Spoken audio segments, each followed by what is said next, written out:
बिस्मिल्लाहिर्रहमानिर्रहीम। अस्सलामुअलैकुम। उम्मीद करने हैं तुसी सारे ठीक ठाक होवोगे। अज दी रेसिपी शुरू करने असी। इहदे वास्ते तुहानू चाहिए ने 4 अदद प्याज,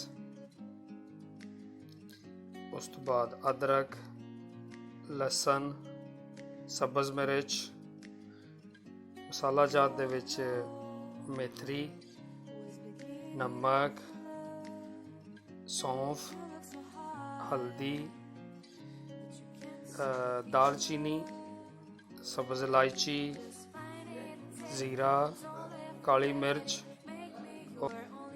आलू असी लेने आधा किलो, बकरे का गोश्त असी लिया 2 किलो। ये वास्ते थोड़ी सारी दही लईए, टमाटर का पेस्ट लिया है,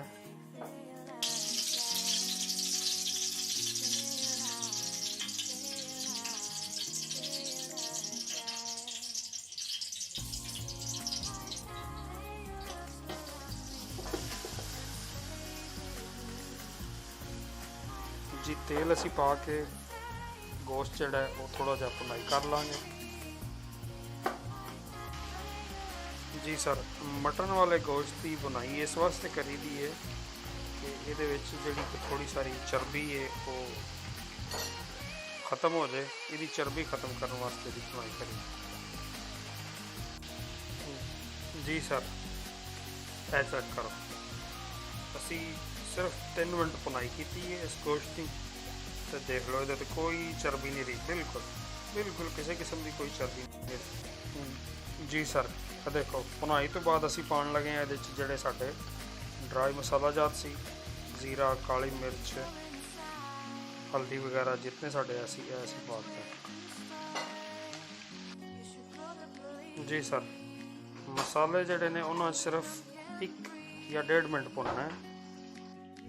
जी सर, ये देखो जड़ा साढ़े को प्याज सी, टमाटर और अदरक, थोम, इन्हों का सारिया का असी पेस्ट बना लिया।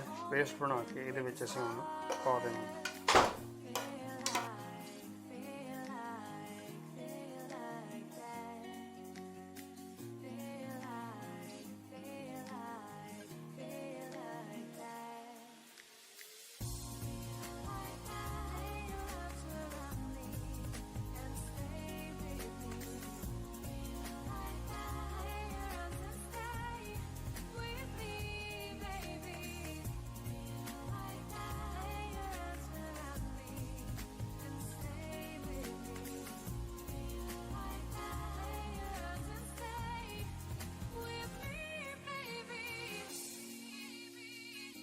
अगर तुहानू लगे कि तुहाडे सालन नू जरूरत है पानी की थले लगता पाया तो ये अपनी जरूरत के मुताबिक पानी तुसी पा सकते हो।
जी दोस्तों, चेक करो, तकरीबन सानू 35 मिनट हो गए ने। 35 मिनटों तो बाद आया आलू।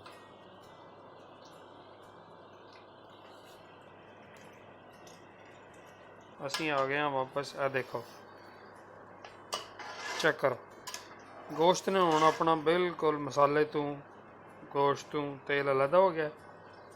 हुण असी इहदे च पावांगे आलू। चेक करो, बोटी चेक करो, बिल्कुल क्या बात है ये, आहा हा, सुबहान अल्लाह।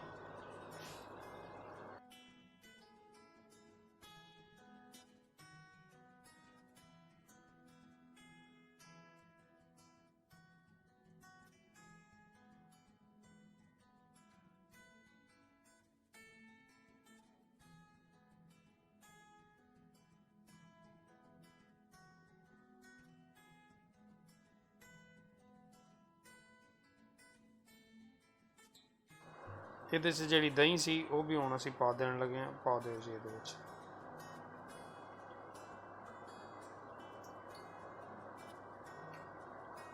150 ग्राम दही भी ਇਹਦੇ 'ਚ ਪਾ ਦਿੱਤਾ ਗਿਆ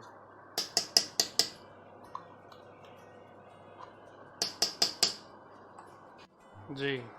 ਤੁਸੀਂ ਇਹਨੂੰ ਥੋੜੀ ਦੇਰ ਹੁਣ ਭੁੰਨ ਲੈਣਾ। देखो जी,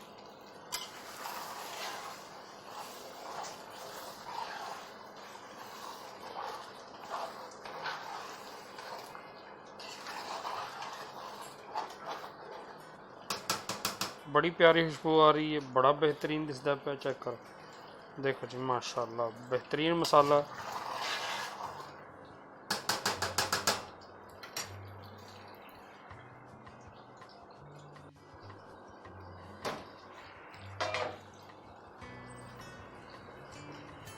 जी दोस्तों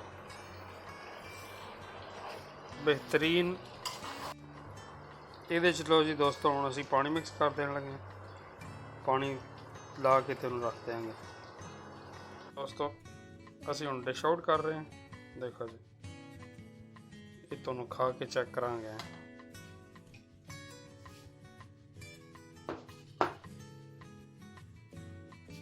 चेक करो, बेहतरीन माशाल्लाह। लो जी दोस्तों, तुम हम खा के चेक करके दसन लगे। टेंडर देखो जी, क्या बात है।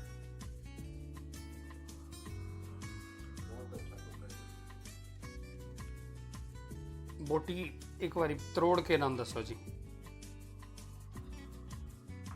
देखो जी बड़ा बेहतरीन गले है। देखो अड्डी तो बोटी बिल्कुल आसानी नाल अलग होगी।